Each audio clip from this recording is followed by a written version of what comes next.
हा टॉपिक पाहिल्यावर तर बरेच विद्यार्थी गोंधळून जातात, की नेमकं उत्तर याचं कसं काढायचं. आजच्या व्हिडिओमध्ये आपण basic level to high level असे क्वेश्चन घेतलेले आहेत. जर तुम्हाला कन्फ्युजन दूर करायचं असेल तर हा व्हिडिओ पूर्ण पहा. जाता जाता चॅनलला सबस्क्राईब करा. चला तर मग सुरू करूया.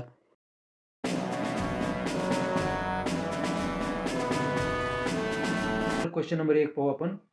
एका वस्तूची खरेदी किंमत ₹1000 आहे आणि विक्री किंमत ₹125. तर प्रॉफिट पर्सेंटेज काढायचं आहे.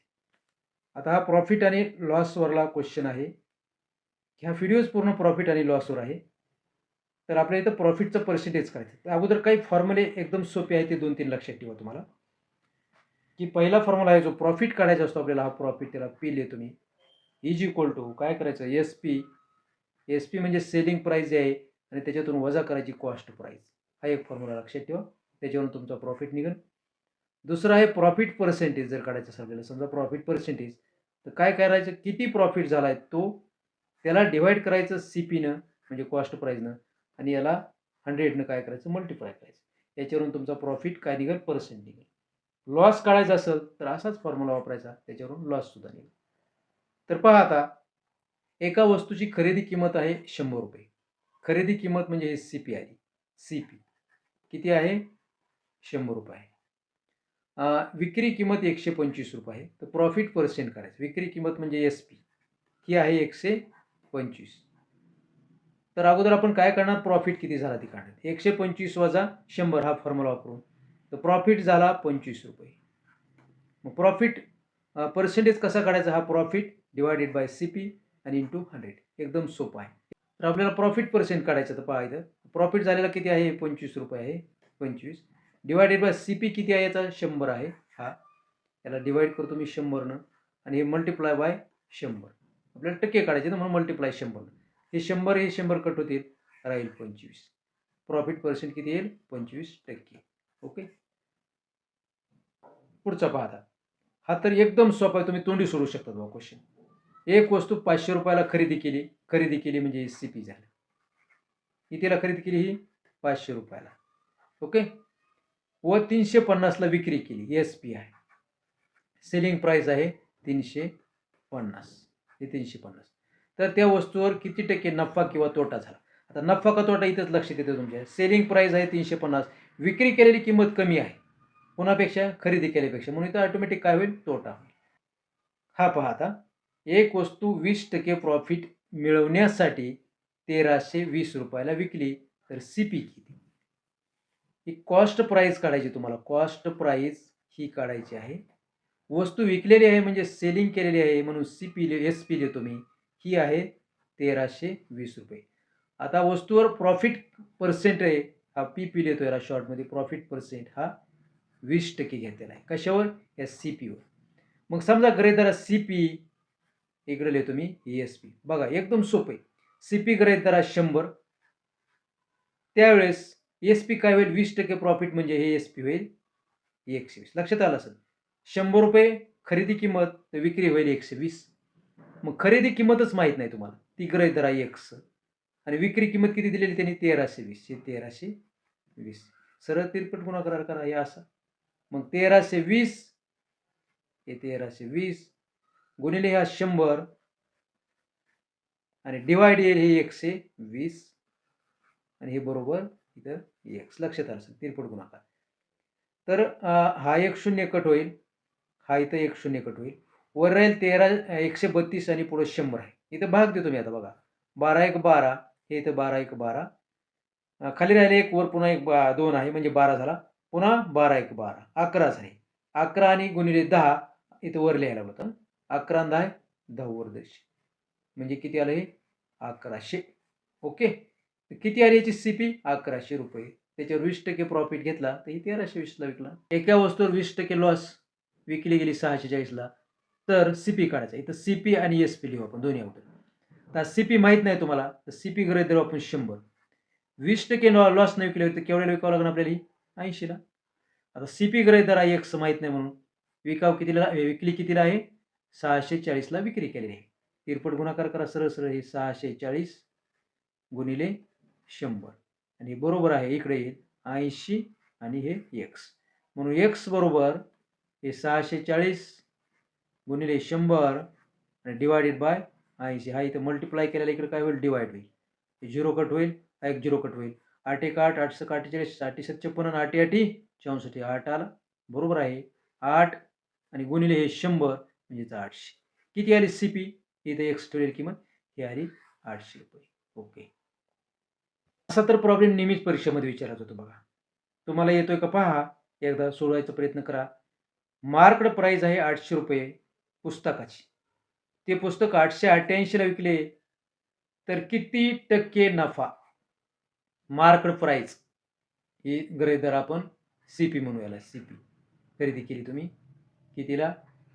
800 रुपयाची, बरोबर आहे. पुस्तक विकलं 888 ला, बरोबर आहे. मग किती टक्के नफा? अगोदर नफा काढायचा आपल्याला. आता ESP जी नाही, ESP आहे 888. नफा किती झाला? 888 वजा 800 बरोबर हे 88 रुपये नफा झाला. आता हा नफा जो आहे त्याचे टक्के काढायचे. मग याचे टक्के कसे काढतात आपण? नफा डिवायडेड बाय CP 800 आणि याचे टक्के म्हणून याला गुणिले 100 असं करायचं. हे 2 शून्य कट, हे 2 शून्य कट आणि 8 एक 8, 8 एक 8, 11 8 88. किती टक्के नफा झाला? 11%. आतापर्यंतचे एक्झाम्पल कसे वाटले तुम्हाला 1 ते 5 ते कॉमेंटमध्ये कॉमेंट करा. मध्यमय आहेत का, सोपे आहेत का, एकदम हार्ड आहेत? एक वस्तू 1100 रुपयाला विक्री केली, तिची मूळ किंमत आहे 1000 रुपये, पण 12% GST सह खरेदी केली होती तर किती नफा किंवा तोटा झाला? आता याची मूळ किंमत आहे 1000 रुपये.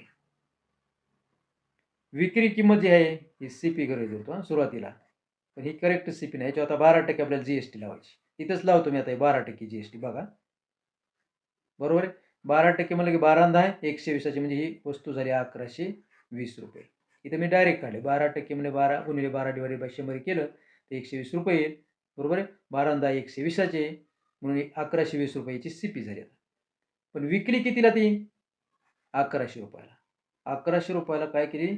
विकलेली आहे, म्हणजे ESP सेलिंग प्राइस. तिथं सेलिंग प्राइस ही काय कमी आहे आणि घेतलेली प्राइस ही जास्त आहे. मग इथं तोटाच होणार आहे. मग 1120 मधून जर 11 हे गेले तर किती राहिलं खाली? हे 20 रुपये. काय झाला याच्यामध्ये? तोटा. याला सुद्धा कॅल्क्युलेटर पेन काहीच वापरायची गरज नाही, सरळ काढू शकतात. एक वस्तू 20% नफा, एका वस्तूवर 20% नफा भेटला, पुन्हा 20% तोट्यात विकली तर फायनली किती टक्के नफा किंवा तोटा झाला? आता काय करू आपण याला? एक वस्तूची किंमत धरू 100 रुपये, याच्यावर 20% जर नफा भेटला तर ती विकावं लागणार आपल्याला 120 ला. ओके. पुन्हा त्याच्यावर 20% तोटा झाला आहे. मग हे 120 चा 20% तोटा काढायचा. कसा काढतो? 120 चे 20% गुणिले 20 आणि डिवायडेड बाय 100. हे 2 शून्य कट होतील आणि हे वरचेही 2 शून्य कट होतील, तर 12 दोन्ही 24 रुपये. 120 मध्ये 24 रुपये तोटा झाला, तर 120 मधून 24 जर गेले हे तर 24, तर खाली राहिले 96 रुपये. म्हणजे काय झालं याच्यामध्ये? नफा किंवा तोटा जे म्हटलं तर हे तोटाच झाला. किती रुपये झाला? 4 रुपये. किंमत धरलेली आपण इथं 100 म्हणून इथं 96 झालं. 96 लाच विक्री करावी लागली. म्हणजे किती तोटा झाला? 4 रुपये तोटा झाला. मित्रांनो, असेच व्हिडिओ तुम्हाला आवडत असतील तर चॅनलला प्लीज सबस्क्राईब करा.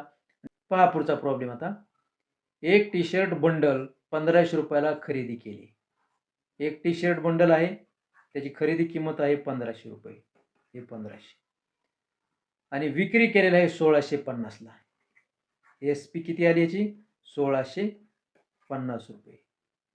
पण बंडलमधून एक सुट्ट टी शर्ट त्याच दुकानदाराने 400 रुपयाला विकले. ह्या बंडलमधूनच काय केले त्यानं? एक सुट्ट टी शर्ट 400 रुपयाला विकलेले. एक सुट्ट टी शर्ट हे कितीला विकलेले? 400 रुपयाला. तर नफा किती झाला? टोटल नफा किती झाला त्याला तिकडे. आता नफा काढायचा आपल्याला. 1650 ला विकले, 1500 रुपयाला खरेदी केलं होतं. त्याचा नफा किती येईल आपल्याला? 1650 वजा 1500 म्हणजे 150 रुपये हा नफा झाला. पण त्यांनी काय केलं होतं? एक टी शर्ट पुन्हा सेपरेट बाजूला काढून ठेवलं होतं. ते 400 रुपयाला विकले. तर हे 400 याच्यामध्ये ॲड करायचे आणि याच्यावर टोटल नफा निघेल. हे 500 आणि हे 50 रुपये. काय झालं त्याला? नफा झाला. CP 500, SP 800, प्रॉफिट पर्सेंट हे सुद्धा तुम्ही अगदी सहज काढू शकता. CP 500 हे CP लिहायची गरज नाही, इतकं सोपं आहे. SP किती आहे? 800 रुपये. नफा किती येईल? 800ला विकली वस्तू 500ची आहे, तर नफा झाला 300 रुपये. ओके. पण किती टक्के झाला ह्याचं पर्सेंटेज काढायचं. मग P profit percent is equal to झालेला प्रॉफिट 300 रुपये म्हणजे या 500 वर 300 रुपये बरोबर आहे. मग खाली द्यायची ती 500. पण टक्के म्हटलं की पुन्हा याला गुणायचे 100. हे कसं लिहिलं फॉर्म्युला ते लक्षात तुमच्या आलं पाहिजे. प्रॉफिट झालेला कशावर 500 रुपयावर म्हणजे याला डिवाइड केले 500 आणि टक्के काढायचे म्हणून हे 100. हे 2 शून्य आणि इकडले 2 शून्य कट होतील. राहतील हे वरी किती 300 आणि खाली 5. तर 5 एक 5, 5 सक 30 वर एक पुन्हा आणखीन शून्य म्हणजे 60% काय झाला प्रॉफिट झाला. कशावर? या 500 वर. याला व्हेरीफाय बी करू शकता तुम्ही. पॉज करा व्हिडिओ आणि एका सेकंदामध्ये व्हेरीफाय करा. हे 60 उत्तर काढलेलं कसं काढलं किंवा करेक्ट कसं आहे ते तुम्ही व्हेरीफाय करू शकता. आता एक पहा आणखीन थोडा प्रत्येक प्रॉब्लेम हा थोडा वेगळा आहे. सीपी आहे 600 रुपये. सीपी 600 रुपये. 20% नफा घेऊन 20% नफा घ्यायचा आता. नफा टक्के हे नफा किती घ्यायचा आहे? 20%. बरोबर आहे. त्यावर 10% डिस्काउंट द्यायचा आहे. तर वस्तू फायनली कितीला विकावी लागेल? आता हे 600 वर 20% म्हटलं 600चे 20% काढायचे. 6 दोन्ही 12. 600चे 20% 20 सक 20 120 रुपये नफा याच्यावर म्हणजे 600 आणि 120 म्हणजे किती झाले? 720 रुपयाला विकायची ठरवली त्यांनी. त्याच्यावर पुन्हा ह्याच्यावर काय केलं त्यांनी 10% डिस्काउंट दिला. नफा तर एवढा घेतला 20%. याच्यावर पुन्हा 10% डिस्काउंट दिला. म्हणजे 720चे 10% काढावं लागतील आपल्याला.